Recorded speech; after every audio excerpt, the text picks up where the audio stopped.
Your financing contingency is one of your major contingencies in a purchase agreement. Every state is a little bit different, just like inspection contingencies are a little bit different in every state, but I'm going to speak to Minnesota right now.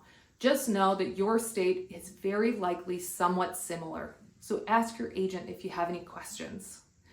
Financing contingency tells the seller that you need a mortgage in order to secure the property, and that you need to go through financing in order to get that mortgage. Most financing contingencies have a date and time in which you need to tell the seller that you are good to go and ready to purchase the property. And before that date and time, if you were to cancel due to financing, you would get your earnest money back. Sometimes in a very buyer-friendly market, we may say, hey, if we don't close at all, we get our earnest money back. That hasn't been the norm since the crash in '08 though. It's very typical that you will have a date and time in which your earnest money becomes non-refundable because you have now told the seller that you are good to move forward on financing.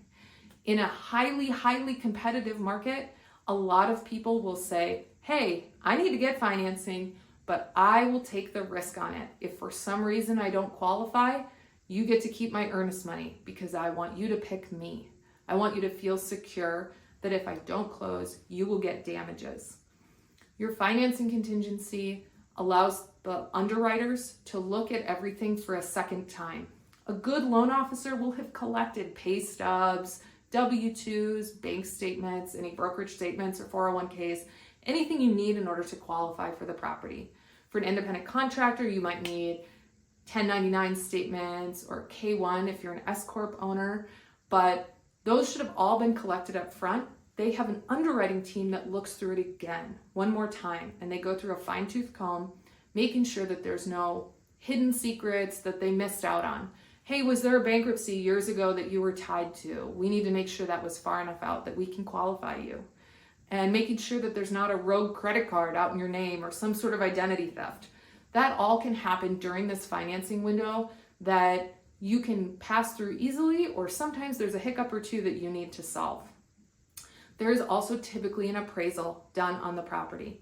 Now, depending on your financial strength or how much you are putting down on the property, an appraisal waiver might come into play where the property doesn't need an appraisal. But most of the time, we need one, and the value needs to match or exceed what we've agreed upon in the purchase agreement in order for the bank to lend to you as they initially planned. Again, once we get to the end of the financing contingency period, the bank will release a statement to us as well as the listing broker saying, hey, these guys are good to go. We can close on our stated closing date, and their earnest money is now non-refundable to them and can be kept as damages to the seller if for some reason they don't close.